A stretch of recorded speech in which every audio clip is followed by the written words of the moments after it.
Saya Narsisus Atas, mahasiswa aktif Stipa Santosa Lulus Ruteng, tingkat 2 semester 4. Pada kesempatan ini saya akan membahas tentang mata kuliah pendidikan politik. Pengertian partai politik.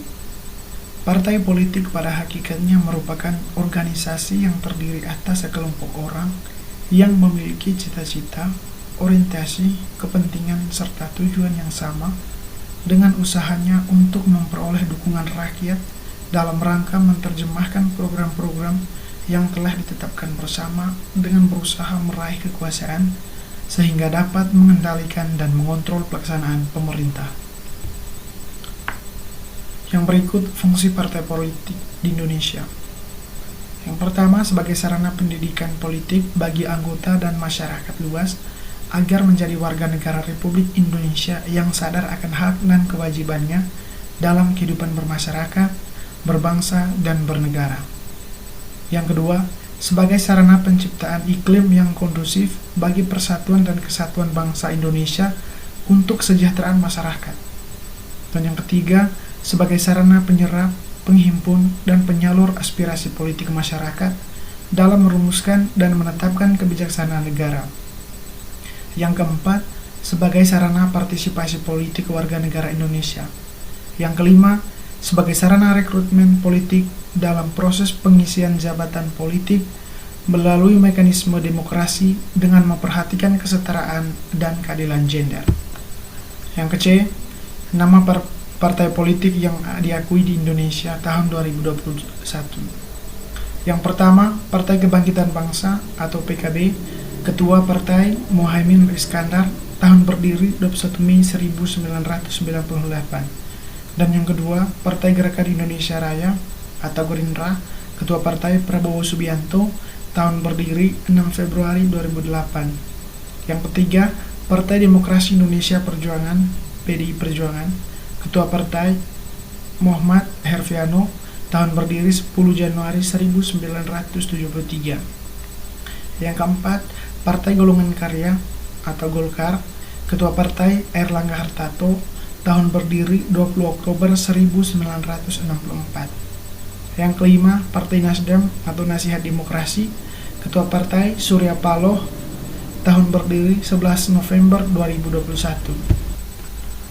Yang keenam, Partai Gerakan Perubahan Indonesia atau Partai Garuda, Ketua Partai Ahmad Ridha Sabana, tahun berdiri 16 April 2015. Yang ketujuh, Partai Beringin Karya atau Berkarya, Ketua Partai Muhdi Purwo Pranjono, tahun berdiri 15 Juli 2015. Yang kedelapan, Partai Keadilan Sejahtera atau PKS, Ketua Umum Ahmad Syahiku, tahun berdiri 20 Juli 1998. Yang kesembilan, Partai Persatuan Indonesia atau Perindo, Ketua Partai Heri Tanjung Sudibjo, tahun berdiri 8 Oktober 2014. Yang ke-9, Partai Persatuan Pembangunan atau P3, Ketua Partai Suharto Monoarfa, tahun berdiri 5 Januari 1973. Bagian D, pengertian demokrasi. Demokrasi berasal dari kata demos, artinya rakyat, dan kratos artinya pemerintahan. Maka dapat dikatakan demokrasi berarti pemerintahan rakyat. Abraham Lincoln mengartikan demokrasi sebagai suatu pemerintahan dari rakyat, oleh rakyat, dan untuk rakyat. E, hubungan demokrasi dan kebebasan. Demokrasi dan kebebasan adalah dua kata yang memiliki arti yang berbeda. Namun, demokrasi itu sendiri sangat menonjolkan atau mengutamakan kebebasan pada masyarakat, yang mana masyarakat dapat menjalankan kebebasan itu dengan tanggung jawab. Bagian F, hubungan demokrasi dengan pemerataan. Demokrasi yang pada hakikatnya mengutamakan kebebasan masyarakat artinya masyarakat mempunyai kebebasan untuk mendapatkan sesuatu demi kesejahteraan. Yang menjadi fokus utama di sini ialah berkaitan dengan ekonomi. Dalam hal ekonomi, setiap individu memiliki kebebasan untuk mengakses sumber-sumber ekonomi. Pemerintah hendaknya memberikan keadilan terhadap masyarakat berkaitan dengan itu. Bagian G, hubungan demokrasi dengan pemilu atau pemilihan umum. Demokrasi dan pemilu merupakan dua kata yang saling keterkaitan, di mana pemilu merupakan proses memilih orang untuk dijadikan pengisi jabatan politik tertentu, mulai dari presiden, wakil rakyat, dan berbagai tingkat pemerintahan sampai dengan kepala desa. Di mana dalam memilih orang yang akan menduduki kursi kekuasaan, dipilih oleh warga negara yang menikmati kebebasan luas untuk mengkritik pemerintah. Pemilihan untuk menjadi pemimpin pemerintah tersebut dilakukan secara demokrasi atau bebas. Ini berarti warga negara mempunyai kebebasan dalam memilih orang untuk menjadi pemimpinnya sesuai dengan suara hatinya tanpa harus dipaksa oleh siapapun. H. Hubungan demokrasi dengan partai politik. Kehadiran partai politik atau parpol adalah wajib dalam pemerintahan yang demokratis. Pemilu atau pemilihan umum harus terbuka bagi kompetisi yang bebas. Pemilihan harus terbuka bagi banyak partai untuk berkompetisi di dalamnya.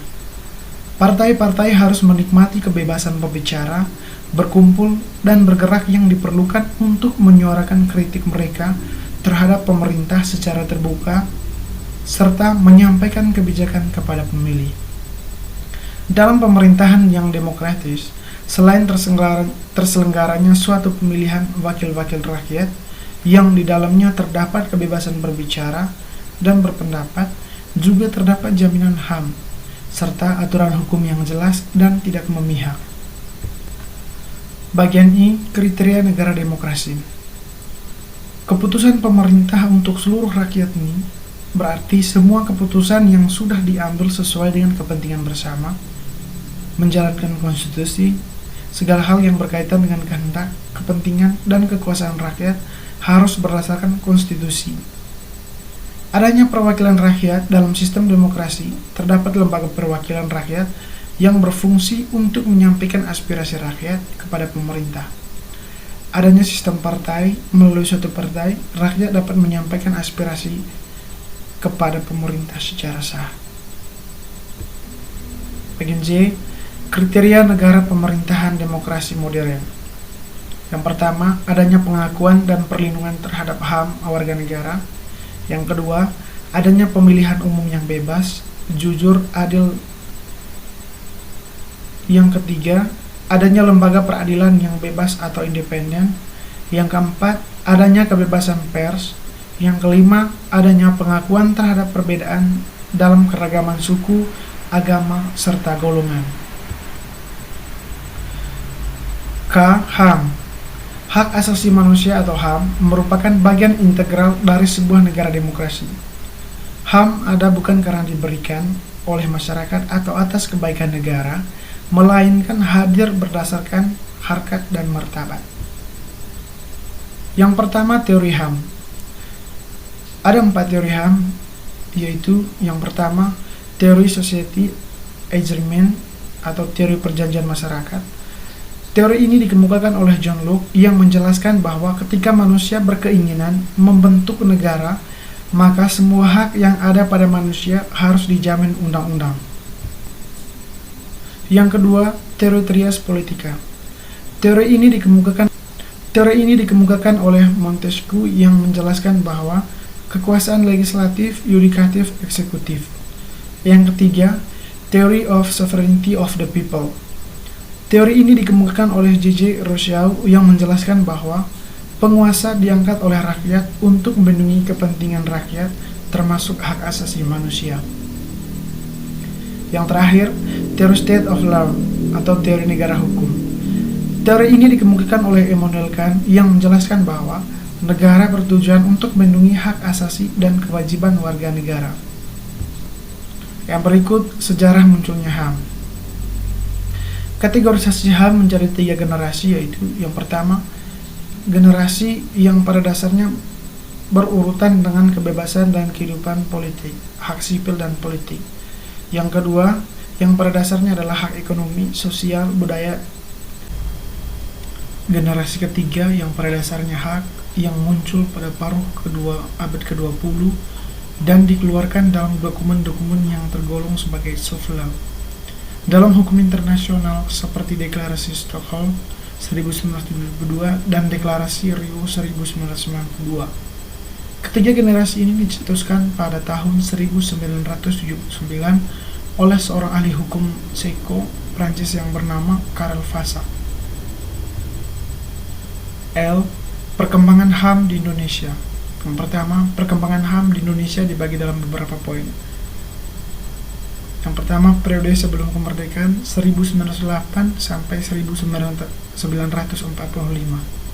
Dalam periode ini, perkembangan HAM dapat dilihat dalam kemunculan organisasi di mana Budi Utomo merupakan organisasi pertama yang menyuarakan kesadaran berserikat dan mengeluarkan pendapat melalui petisi-petisi yang ditunjukkan kepada pemerintah kolonial maupun lewat tulisan di surat kabar. Sekian dan terima kasih.